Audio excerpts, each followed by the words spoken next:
राजस्थान की नई लड़ाई, राजभवन पर करो चढ़ाई। ये हम नहीं कह रहे, ये कांग्रेस के नेता खुद ब खुद कह दे रहे हैं।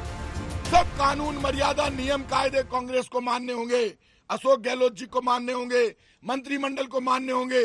हम तो सब कानून के अनुसार मान रहे हैं, लेकिन आप भी तो मानिए। बीजेपी के गवर्नर बीजेपी के नहीं है, बीजेपी के कार्यकर्ता बनकर गवर्नर साहब नहीं सोच सकते। क्या आप समझते हैं कि कोई भी गवर्नर कभी भी, मैं इस गवर्नर या राजस्थान की बात नहीं कर रहा, विलंब करेगा या मनाही करेगा असेंबली के सेशन को बुलाने में? क्या कोई राज्यपाल कह सकता है कि मैं जरा सोच रहा हूं कि मैं तारीख दूं कि नहीं, तब पहले एजेंडा दिखाओ मुझे? क्या राज्यपाल का अधिकार क्षेत्र है एजेंडा, जो कि असेंबली के अंदर विचार विमर्श होगा जिसका?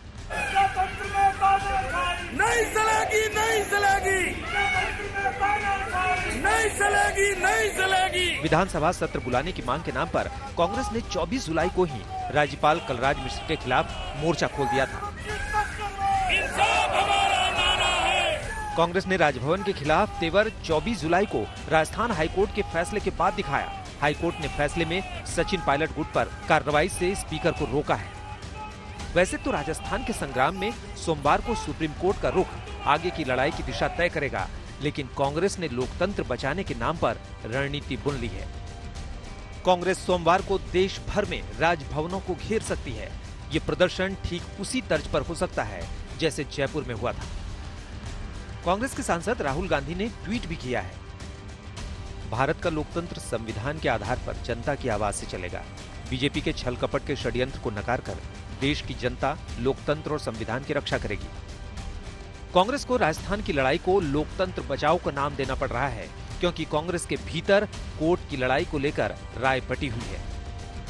सूत्रों के मुताबिक कांग्रेस के कुछ नेता मानते हैं कि सुप्रीम कोर्ट में स्पीकर पक्षकार है, इसलिए कांग्रेस को कोर्ट में दखल देते नजर नहीं आना चाहिए।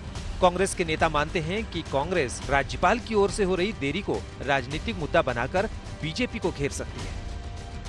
गहलोत सरकार ने पहले सोमवार से विधानसभा सत्र बुलाने की मांग की थी।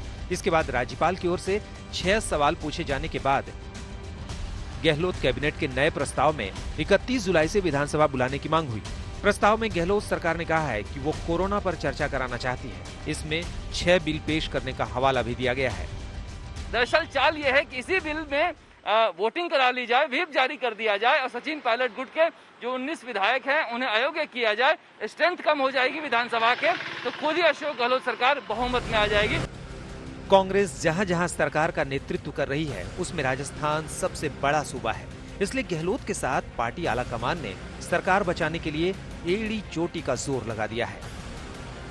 गहलोत समर्थक विधायक जयपुर के फेयरमाउंट होटल में जमे हुए हैं। राजनीति की कसरत अभी और कितने दिन चलेगी, इसे कोई कह नहीं सकता। दिल्ली से आनंद पटेल और जयपुर से मौसमी सिंह के साथ शरद कुमार, आज तक। राजस्थान के बहाने कांग्रेस लोकतंत्र की लड़ाई लड़ने की बात कर रही है, तो अब महाराष्ट्र के मुख्यमंत्री उद्धव ठाकरे का बयान भी आपको सुनना चाहिए। शिवसेना के मुखपत्र सामना से इंटरव्यू में उद्धव ने कहा है कि जिस किसी को मेरी सरकार गिरानी हो वो आज ही गिराए, अभी इस साक्षात्कार के दौरान ही गिराए, फिर देखता हूं मैं।